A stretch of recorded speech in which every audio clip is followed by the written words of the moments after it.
In this video, I'll guide you through how to freeze a single frame in your clip so it holds on screen for the rest of the layer. This is a really handy technique when you want to pause the action on a specific moment, create a dramatic hold, or give yourself time to add graphics or text over a still image from your video. First, make sure you can clearly see your clip in the timeline. The timeline is where all of your layers or tracks live, stacked vertically if you have more than one.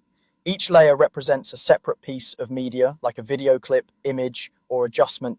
Find the layer that contains the footage you want to freeze. If you're not sure which one it is, scrub through the timeline and watch the program or composition viewer to confirm you're on the right layer. Once you know which layer you're working with, click directly on it in the timeline to select it. You'll see it become highlighted, which lets you know it's active and ready to be edited.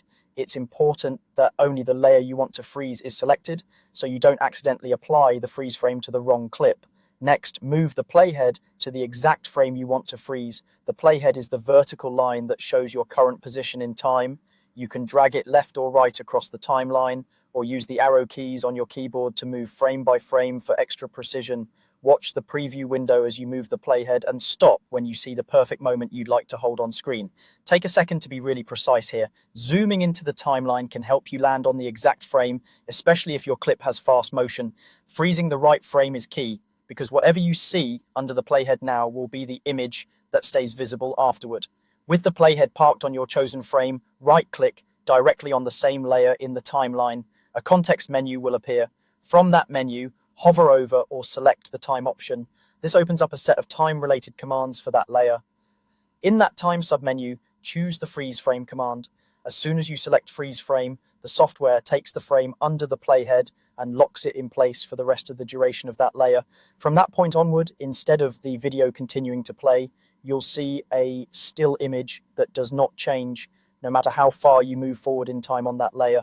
Play back your sequence from a few seconds before the freeze point to check the results. You should see your clip playing normally, then stop on the chosen frame and hold there as long as the layer continues. If it doesn't look right, you can undo, move the playhead to a different frame, and repeat the same process until you're happy with the result. Remember that this method freezes everything in that layer from the playhead onward. If you only want a freeze for a specific portion and then want the video to continue, you can trim or split the layer before applying the freeze frame so it only affects the section you intend. That's all there is to it. By selecting your layer, moving the playhead to the exact frame you want, and using the time menu to apply freeze frame, you can quickly create a clean, professional